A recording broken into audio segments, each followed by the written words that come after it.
এইখানে সব সিঁড়ির উপরে বসে সব গাঁজা বিড়ি টিড়ি খেত, মন্দির করে দিয়েছে। এখানে কি লেখা আছে এটা বুঝতে পারছি না।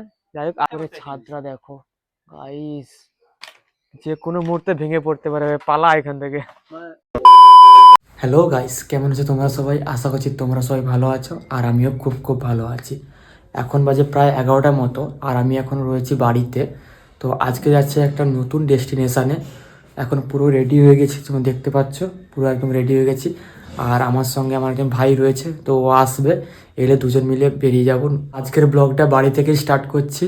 চলো একদম বেরিয়ে তোমাদেরকে বলবো কোথায় যাচ্ছি। Let's go.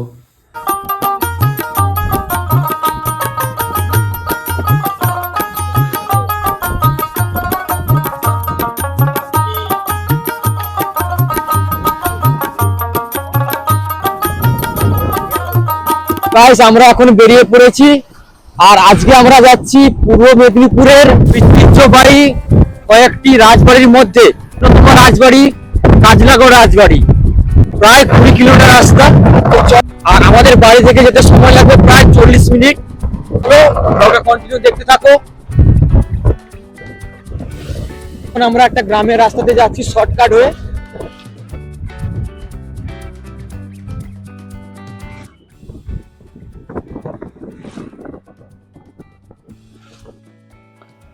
পূর্ব মেদিনীপুর জেলার যে কটি ঐতিহাসিক স্থান বা স্থাপত্য রয়েছে তাদের মধ্যে কাজলাগড় অন্যতম। স্বাধীনতা সংগ্রামের ইতিহাসের পাশাপাশি কবি ও নাট্যকার দ্বিজেন্দ্রলাল রায়ের স্মৃতি বিজড়িত এই কাজলাগড় জুড়েই ছড়িয়ে ছিটিয়ে রয়েছে তার অসাধারণ সব সৃষ্টি। এখন তো চাষের সময়, দেখো মাঠে চাষ হচ্ছে। গ্রামের এই প্রকৃতি দেখতে দেখতে আমরা এগিয়ে চললাম। আমরা কিন্তু টোটাল 3জন যাচ্ছি। আমি ইন্ট্রো দেওয়ার সময় বলেছিলাম যে আমি আর আমার একজন ভাই যাবো বলে, যে বাইক চালাচ্ছে। তো আমার সঙ্গে আমার একজন দাদাও ছিল। ও হচ্ছে আমাদের ড্রাইভার, দেখে না ওর মুখটা।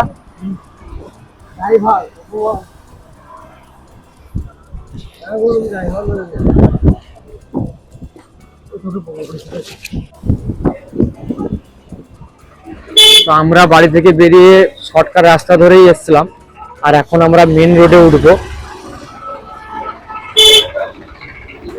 এই রোডটা হচ্ছে বাজপুর এগরা রোড।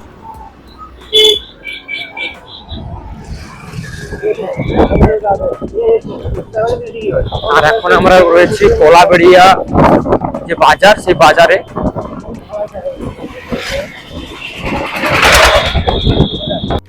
কলাবেড়িয়া বাজার থেকে আমাদের যেতে সময় লেগেছিল প্রায় 10 মিনিট মতো। আর সামনে একটা বিয়ে বাড়ি গাড়ি যাচ্ছিল, তো দেখতে খুব ভালো লেগেছিল, খুব সুন্দর সাজিয়েছিল, তাই তোমাদেরকেও দেখালাম। বাড়ি থেকে বেরিয়েই দেখি মেঘলা আকাশ। আর কয়েকদিন থেকে শুনেছিলাম যে বৃষ্টি হবে, কিন্তু রোদ ঝলমলে আকাশ ছিল, বৃষ্টি হয়নি। আর আজকে আমরা কাজলাগড় রাজবাড়ি যাওয়ার উদ্দেশ্যে বেরিয়েছি, আর আজকে মেঘের মুখ একদম ভার হয়ে আছে, কালো মেঘে ঢেকে গেছে। বাড়ি থেকে যখন বেরিয়েছি তোমাদেরকে ভিজে ভিজে হলেও আজকে তোমাদের কাজলাগড় রাজবাড়ি অবশ্যই দেখাবো। আর এই মেঘলা ওয়েদারে আমার একটাই গান করতে ইচ্ছে হচ্ছিল, मौसम मौसम था सुहाना बड़ा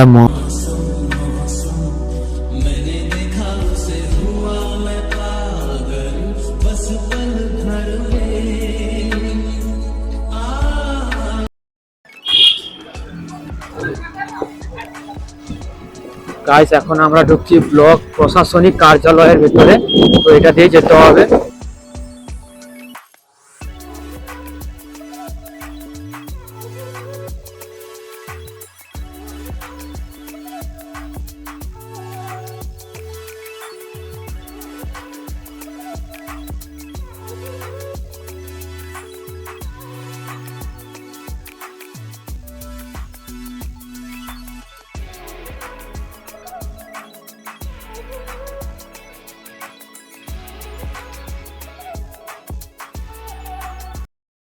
আর এদিকে তোমরা দেখতে পাচ্ছ, এটা হচ্ছে ভগবানপুর 1 নম্বর ব্লক কার্যালয়। আর এর ঠিক পেছনেই রয়েছে কাজলাগড় রাজবাড়ি।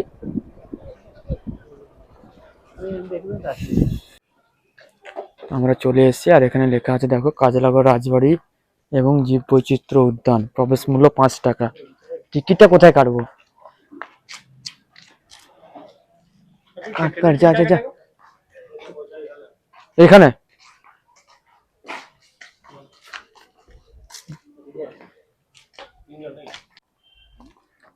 তো গাইস এখন আমরা চলে এসেছি কাজলাগড় রাজবাড়িতে। আর এই দেখো কাজলাগড় রাজবাড়ি প্রায় ভগ্ন প্রায়, আর এখানে কেউ নেই, পুরো একদম শুনশান, সেরকম কেউ নেই এখানে। আর এখানে রয়েছে একটা ক্রিকেট প্র্যাকটিস করার গ্রাউন্ড রয়েছে। এটা আমার দাদুর ছিল, আমরা দেখতে এলাম। समझ रहे हो চলো আমরা ভেতরে প্রবেশ করব।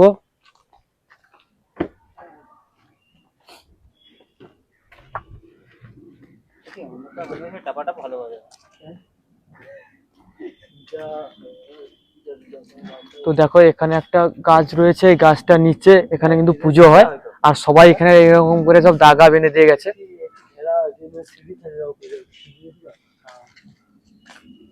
আমরা যখন ভেতরে প্রবেশ করি তখন কেউ ছিল না, তো পরে পরে টুরিস্টরা আসছে। আর আমার পেছনেই লেখা আছে, তোমরা দেখতে পাচ্ছ, এই যে এখানে লেখা রয়েছে রাজবাড়ি ভগ্নপ্রায় ও বিপজ্জনক, দূর থেকে দর্শন করবেন।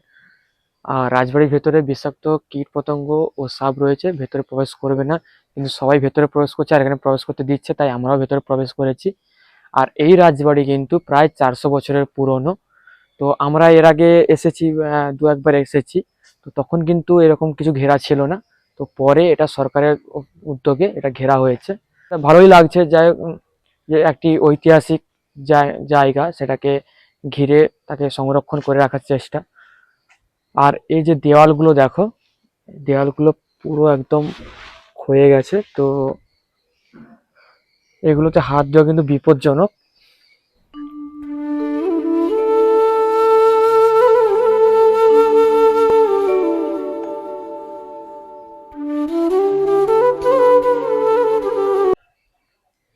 আর এইদিকে জায়গাগুলো দেখো গাইস, ভাই সাহেব পুরো একদম ভুতুড়ে জায়গা।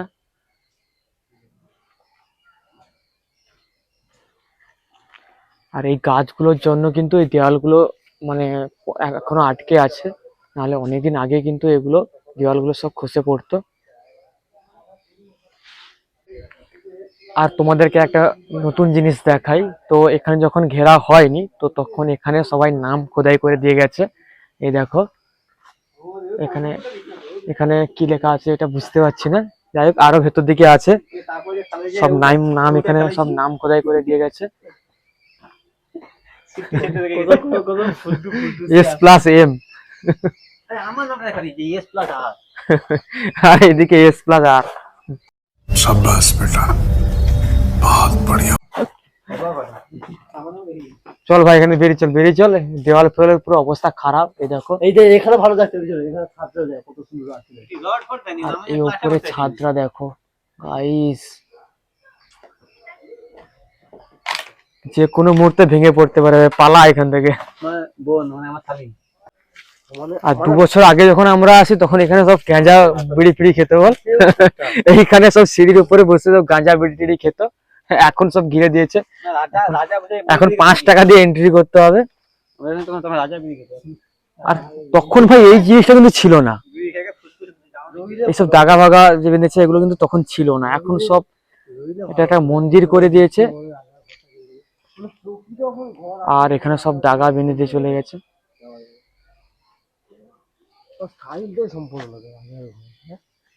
তোমাদেরকে রাজবাড়ির পুরো ভিউটা দেখাবো আমরা এখন। কাজলাগড় রাজবাড়ির ইতিহাস ষোড়শ ও সপ্তদশ শতকের অবিভক্ত মেদিনীপুর জেলার ইতিহাসের সঙ্গে যুক্ত। সে সময়ের বিভিন্ন ছোট ছোট রাজ্যের ভিতরে কয়েকটি করে, যেমন তমলুক, বালিসীতা, তুর্কা, কুতুবপুর ও সুজামুঠা মাহিষ্য জাতির রাজাদের। বর্তমান কাজলাগড় অঞ্চল ছিল সুজামুঠা রাজ্যের অধীনে। প্রায় 400 বছর পূর্বে এই জায়গা ছিল জলাকীর্ণ ও বন্য জন্তুদের অবাধ বিচরণ ভূমি। ইতিহাস মতে রণঝাপ গোষ্ঠীর লোকেরা এখানে শিকার করার সময় দৈব স্বপ্নাদেশ পান কাজলা কালীমাতার পুজো করার জন্য।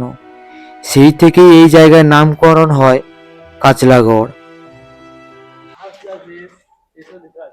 তো এখন আমরা চলে এসেছি রাজবাড়ির ঠিক পেছন দিকে। এখানে কিন্তু একটা পুকুর রয়েছে আর এরকম পাকার ঘাট রয়েছে। পুকুরটা পুরো একদম বাঁধানো রয়েছে দেখো। আর এই দিকে রয়েছে কিছু প্রিন্টিং। এই প্রিন্টিং গুলো কিন্তু সেরা লাগছে একদম।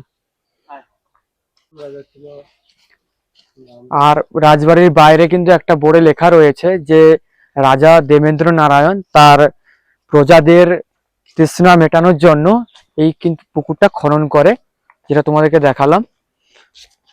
আর এই প্রিন্টিং গুলো কিন্তু পরে করা হয়েছে। প্রত্যেকটা প্রিন্টিং কিন্তু অসাধারণ। দেখো পুরো পুকুরের চারপাশে এরকম কিন্তু প্রিন্টিং রয়েছে, যেটা আমার খুব ভালো লেগেছে দেখে। আর এদিক থেকে তোমাদেরকে রাজবাড়ির পেছন দিকটা দেখাচ্ছি। এই হচ্ছে পাকা ঘাট।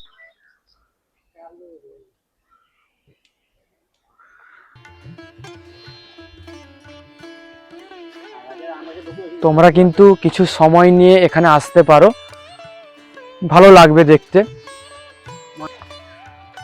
আর তোমাদেরকে লোকেশনটা বলছি, এখানে তোমরা যারা আসবে, তোমরা যদি নন্দকুমার হয়ে আসো তাহলে তোমরা বাজকুল যে স্টপেজ রয়েছে, বাজকুল স্টপেজ থেকে ডান দিকে যে রাস্তা চলে গেছে এগরার দিকে, তো ওই রাস্তা ধরেই তোমাদেরকে আসতে হবে। বাজকুলের পরে এই কাজলাগড় যে বাজার, ওই বাজারে নেমে ওখান থেকে জাস্ট 5 মিনিট পায়ে হেঁটে। আর যারা এগরা দিয়ে আসবে তারা কিন্তু অবশ্যই কাজলাগড় যে ভগবানপুরের পরে কাজলাগড়, তো কাজলাগড়ে তোমরা নেমে 5 মিনিট হাঁটলেই কিন্তু এখানে চলে আসতে পারবে। আর একটা কথা তোমাদেরকে বলে দিই, তোমরা কিন্তু এখানে এলে অবশ্যই প্লাস্টিক জাতীয় কিছু যদি খাবার নিয়ে আসো তো এখানে ফেলবে না, অবশ্যই তোমরা সেগুলো একটা নির্দিষ্ট জায়গায় ফেলবে। আর এই পেছন দিকে যে তোমাদেরকে যেটা দেখালাম, এটা হচ্ছে প্রজাপতি পার্ক। তো এটা একটা নামকরণ দেওয়া হয়েছে প্রজাপতি পার্ক বলে। এখন আমরা কিছু রিলস ফিলস বানাবো, আর এই রিলস গুলো দেখতে হলে তোমাদেরকে অবশ্যই ফলো করতে হবে ইনস্টাগ্রাম HD সুপ্রিয় অফিসিয়াল। রাজবাড়ির ঠিক সামনেই এইরকম দুটো দোলনা করা হয়েছে নতুন। আর দেখো এরা এখানে সব দুলছে। আমি জানি না বড়রা কেন দোলনা দেখলে বাচ্চাদের মতো হয়ে যায়, তো ওরা দুলছিল, আমি ভিডিও করলাম। তোমরা আসো, তোমাদের ভালো লাগবে সবার। ওরা আনন্দ করছে দেখে আমি আর নিজেকে ধরে রাখতে পারলাম না, আমিও বাচ্চাদের মতো দোলা শুরু করলাম। আর ছোটবেলার অনেক স্মৃতি বিজড়িত দিনগুলির কথা মনে পড়ছিল। যাই হোক, সবাই মিলে একটু ছোটদের মতো আনন্দ করলাম। আর এখন আমি তোমাদেরকে যেটা দেখাবো, কোনো ইউটিউবার এখনো পর্যন্ত তোমাদেরকে দেখায়নি। রাজবাড়ির ভেতরে প্রবেশ করার মুখেই কিন্তু এই লাইট বোর্ডটা ফিটিং চলছে, যেটা তোমরা অনেক জায়গাতেই দেখতে পাও।